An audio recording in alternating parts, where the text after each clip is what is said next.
La conférence des gouverneurs n'était pas seulement un simple cadre de concertation des chefs des exécutifs provinciaux sur la gestion de leurs entités respectives. Cette année, le Lualaba a fait de cet événement un rendez-vous de découverte qui a dévoilé aux hôtes de Marie-Thérèse Masuka Saini le visage d'une province en pleine métamorphose. Cela se résume par une série d'inaugurations de plusieurs ouvrages construits dans un temps record, grâce à un leadership féminin irréprochable, approuvé par le chef de l'État, Félix-Antoine Tshisekedi Tshilombo.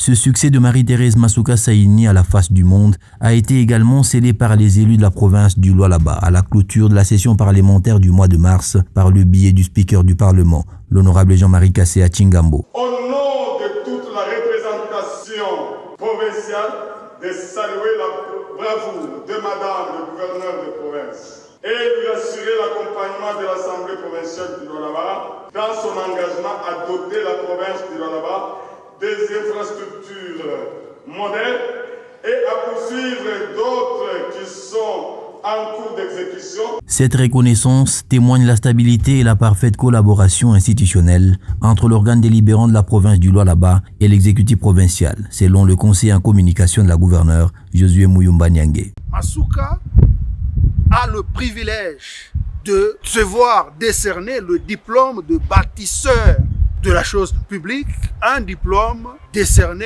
en âme et conscience par la première institution de la province qui est l'Assemblée provinciale. C'est une reconnaissance de taille. Malgré les mérites qu'elle reçoit, la gouverneure Marie-Thérèse Masuka Saini ne compte pas baisser les bras. Elle appuie sur l'accélérateur pour finaliser d'autres projets en cours prévus dans le plan quinquennal du gouvernement. Chaque jour, nous nous étonnons de ce qu'elle manifeste comme action pour l'intérêt de ses administrés, non seulement à Kolwezi, mais dans tous les 5 territoires de la province du Lualaba. Il y a de quoi saluer cette bravoure